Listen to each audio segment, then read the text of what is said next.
oyim bilan abituriyentskiy sborga kelgan paytimizda shunda kelsam, atrofda Mercedes-Benz, Range Rover'lar, Bentley'lar turibdi. Biz oyim bilan birga 63 avtobusga o'tirib kelganmiz. Nechinchi yil endi bu taxmin? Bu 2001-yil. Mana как раз gaplashgan yilimiz. Va 2001-yil iyun oyi. Va haligi ahvolni ko'rib, "Voy, ketdik bu yerdan" dedim. "Nima qilamiz bu? Oshlar kiradi" dedim. "Voy, kiradi" dedim. Men kimman dedim.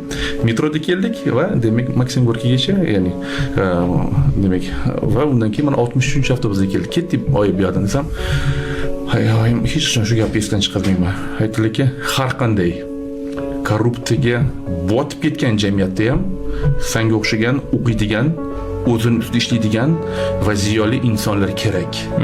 Faqat harakatingni ko'proq qilishing kerak xolos. Ko'proq o'qi, ko'proq tayyorgarlik qil. Shunaqa zo'r inson bo'lginki, hattoki mana shu boylarni bolalari ham, boylarning o'zi ham orzu qilsin sen bilan gaplashishga. Wow.